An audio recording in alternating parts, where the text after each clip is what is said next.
Hello po, good morning. Ayan, i-share ko lang po sa inyo. Bali, nung Saturday po, pumunta ka po kami ni Ray sa Wilcon. Ayan, bumili po kami ng mga accessories na gagamitin po sa kitchen. Ito po yung mga nilalagay sa kitchen cabinets. Ayan, ito po is condiments rack. Ito po yung cutlery, lalagyan ng mga kutsara, tinidor, kutsilyo, ayan, etc. 1,000 plus. Tapos ito naman po yung pull-out tray basket. Lalagyan po ng mga plato, baso, mangkok. Ayan. Minsan sa online po ako nag-o-order, pero rush na po kasi, kailangan na po ni Ray, kaya dito na po kami sa Wilcon tumuloy. Hindi na po kasi dahil may hintay yung delivery, kaya ayan, sa Wilcon na po kami nag-direct. Tapos ayun, kinukuha na po ni Ma'am Isay yung ating stock. Buti lang may stock pa. So shoutout nga pala kay Ma'am Isay ng Wilcon Kawit, ayan, na nag-assist po sa amin. So hindi pala madali ang trabaho ng mga taga Wilcon, 'di ba? Kahit babae yan, oh.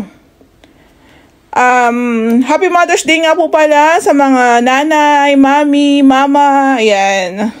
So, bali guys, yung binilihan po namin ng mga accessories, mga pintura, bali 3 clients po yon. So, before po natin to bayaran, pina-check din po muna namin kung kumpleto po ba siya. Baka kasi ba kulang, 'di ba? Ayan. So, pag namili po kayo, i-request nyo po sa staff na i-check po yung item. Kasi minsan may kulang yan eh. Or minsan, mali ang sukat. So, ito yung condiments. Ayan po. Buti yan talaga may stock pa. Kasi, syempre, maghahanap pa kami ng stock niyan sa ibang branch, diba? So, ito. Kompleto naman siya. Ayan. May kasama na rin po yan a drawer guide.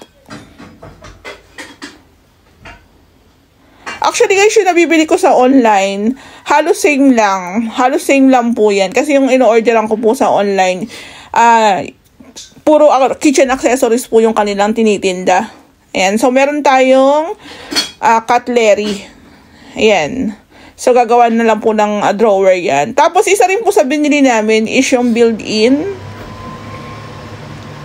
Technogas lang po yung available na stock. Wala na po yung ibang brand. Ito po kasi medyo maliit lang. 2 burners naman na po ito.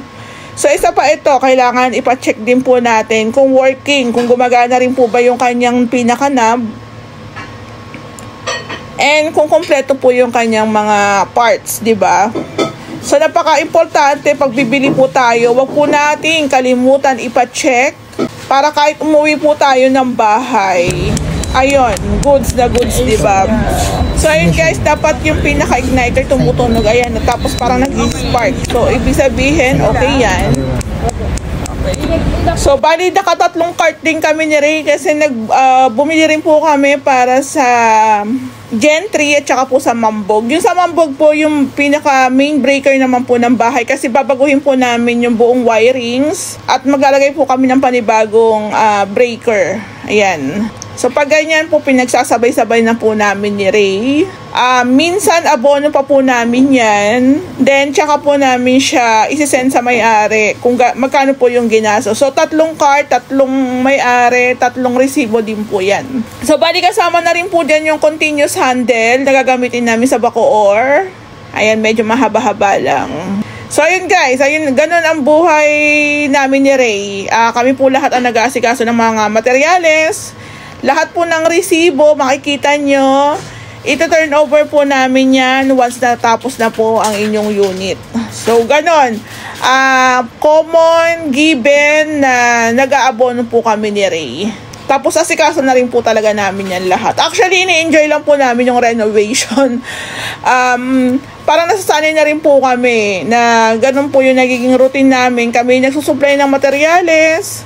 Kami nag-aasikaso ng materyales. Tapos, si Ray naman ang in charge sa paggawa po ng cabinets. Tapos, the rest ng team, may kanya-kanyang toka. So, kami na lang po ang nagsusupply ng materyales na gagamitin nila So, ganun lang, di ba? Enjoy lang po kami.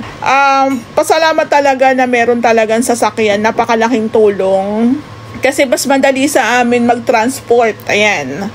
Transport ng mga materyales, lalo na itong mga maliliit lang. So, carry lang po yan. So, ayan guys.